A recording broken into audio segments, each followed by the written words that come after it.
Welcome, friends, to Amresh Misra Speaks. Today, we are going to discuss a very important, something which happened. Actually, we all know that the 1857 uprising was fought by Hindus and Muslims together. It was a, united struggle, and it is known the world over for exemplary Hindu-Muslim unity. Now, yesterday, uh, there was an incident where people of Meerut, the uprising began in Meerut on 10th May 1857. And so it's the 165th anniversary of the event. So some students and some people of Meerut had basically they had kind of done a photo exhibition. They had done a painting exhibition where they had collected various freedom fighters, both Hindus and Muslims, and it was their way to pay homage to the spirit of 1857. But some, I don't know, some I can say right-wing activists, but I'm not sure because even right-wing activists will not do this. The reason being that V.D. Savarkar, in his book on 1857, praised Bahadur Shah Zafar, Khan Bahadur Khan, Maulvi Ahmadullah Shah, and other Muslim leaders. He actually praised them. And Savarkar is the icon of the right way.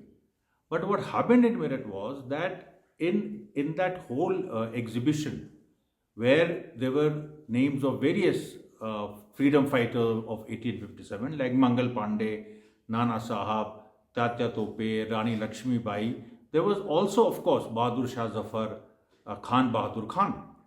And some miscreants actually blackened the face of Bahadur Shah Zafar and Khan Bahadur Khan. And they wrote, "Not freedom fighters." Now, this is, I think, an affront to not just, it is not just a disruption of public order, it is an anti national act. We are, nowadays, it has become fashionable to call someone anti-national at the at the drop of a hat. But this is a real anti-national act.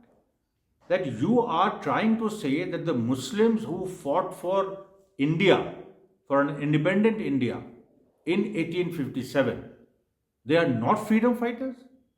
This is the kind of low which public discourse has now reached.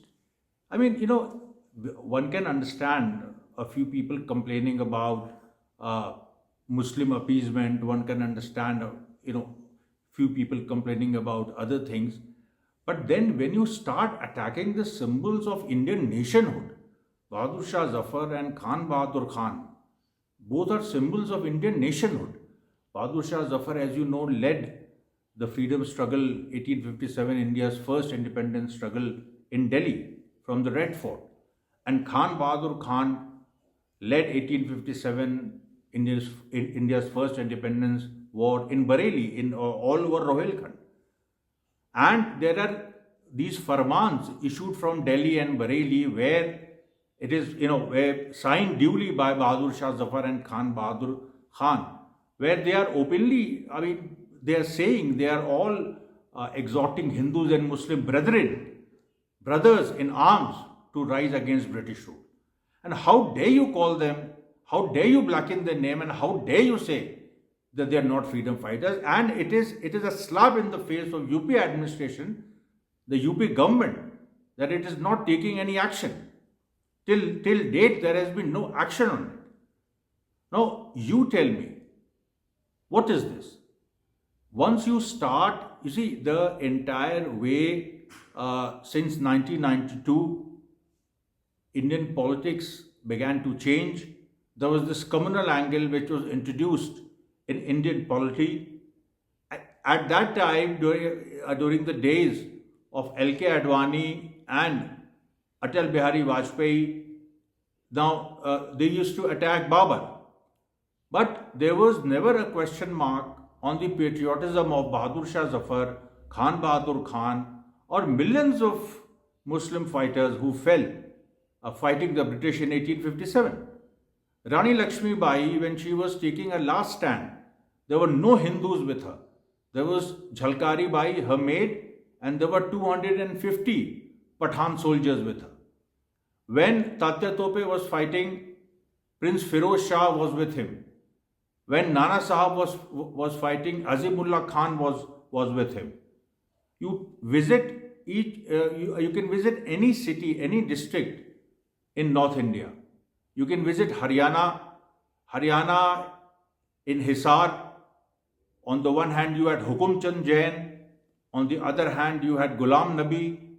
Similarly, in various other places, you can find in the Battle of Narnaul in Haryana, if Rao Tolaram fought, then the Nawab of Jhajjar, his nephew also got killed. So there are so many other, there are so many examples replete with joint Hindu-Muslim struggle. There's not a single district in India where 1857 happened and where you can say that that the list of martyrs doesn't include a Muslim. That's not true. Everything which happened back then, each and every district has one Hindu, one Muslim martyr, and then you create a situation. You come to a situation where you are actually attacking the values of the freedom struggle. Now, when I say this, I am basically pointing towards. I mean, I don't even believe that BJP has done this. That BJP consciously would do this, or that the UP chief minister or the Indian prime minister would have kind of ordered it, or even the RSS would have ordered it. This is something else. This is a direct interference in Indian affairs by imperialist powers, and imperialist powers means Britain and America and the entire NATO establishment. Because if you see, the role of NATO. If you see, the British still have, they still harbor, dreams of reconquering India. You may find this statement overstretched, but it is not, because Britain has not apologized for Jallianwala Bagh. They have not apologized for colonizing India. They have not admitted the drain of wealth, where in the Mughal era, when the GDP of India was 20% plus, and when the British left India, the Indian GDP was in minus. It was in negative. So the point here is that the British have never apologized for a colonialism, for the atrocities they perpetrated. 1 crore Indians were killed between 1857 and 1867 in that 10-year war, which is called the War of Civilizations also, and I've written a book also. It's a 2,000-page book. You can order on Amazon. It's a 2,000-page book, War of Civilizations, where I have presented proof of British officers themselves admitting the kind of massive killings they indulged in, massive killings of Indians. 1 crore and 25 lakh alone in Awadh. So in this situation, if you see, who would be interested in independent India today? I mean, there is of course a current which is basically, using and playing the politics of polarization. This is without doubt. They openly admit it. There is one current in India which is openly playing the politics of polarization. But even that current and the kind of, forefathers it claims, and Mr. Narendra Modi, the Prime Minister of India, who represents that trend, he went to Rangoon and he himself paid obeisance to Bahadur Shah Zafar's grave in Rangoon. So, and during the Rath Yatra, I remember Lal Krish Advani himself constantly used to evoke 1857, and he used to talk about Bahadur Shah Zafar in glowing terms. Khan Bahadur Khan also. So these are basically sacrosanct figures. And if you are attacking them, then obviously, no one would in India, I don't believe that anyone in India would actually condone such a thing. So if this thing is happening in Meerut, and obviously people are going to say that BJP is responsible and BJP is going to defend, and this is only going to widen the chasm which already exists. And who is going to benefit from this? It is the foreign powers. You see, Pakistan and China are neighbors, and so we have frequent conflicts with them. But the real danger to Indian sovereignty does not come from Pakistan or China. It comes from England and America, because these forces are imperialist forces. They have an agenda of economic exploitation. If you see, what was the worst part of British rule?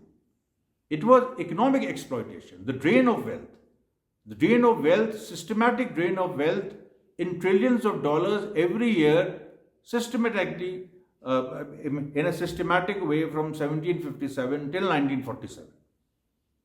So, so now, if you see, from 1947 till 1991, we had a controlled economy. You can be critical of it. You can point out various lacunas. But the fact is that it was a sovereign, independent, controlled economy, and the Indian state was paramount. But after 1991, the liberalization drive weakened the Indian state. Not only that, economically it allowed foreign penetration, the penetration of foreign capital in India.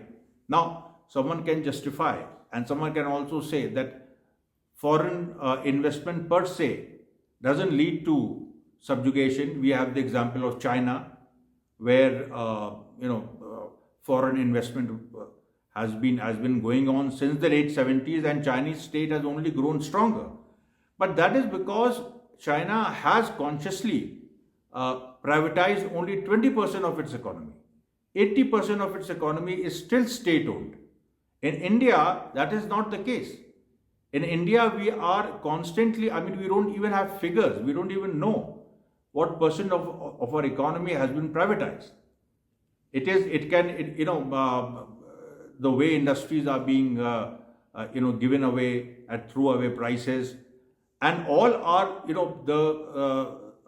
our private capitalists, our private, big capitalists, when they take over, don't think that it is their money alone. It is the foreign institutions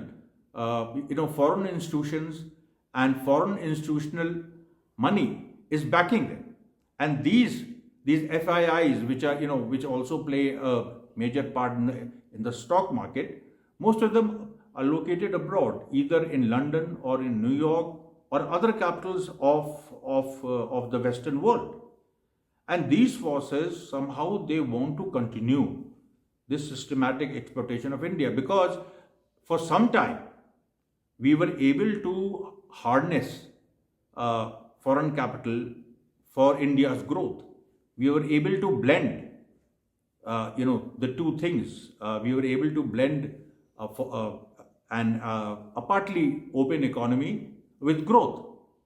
But then now we are seeing a situation where growth has kind of leveraged. Growth is now stagnant, and at the same time, foreign capital has moved from productive areas where it was investing before to speculative areas, and it is now its role is no longer positive in that sense. So I think that basically some kind of a sinister design is being planned by foreign forces, attacking 1857 and keeping alive this Hindu-Muslim tension in India is in the interest of the Anglo-American imperialism, which is operating even today. And its long-term goal is to destabilize India, to break up India, and to somehow take over in a new form, because obviously they are not going to do it in the old form. They are not going to directly kind of rule us. But there is this attempt to somehow create a situation where, though the ruler is Indian, it is the foreign forces, and by foreign I specifically mean the Western powers, who control us. So once again, I condemn this, what happened in Meerut. Any attempt, any attempt to erase contribution of Muslims in India's freedom struggle is an anti-national act, and it will be met by the right kind of resistance at the right time. Thank you so much.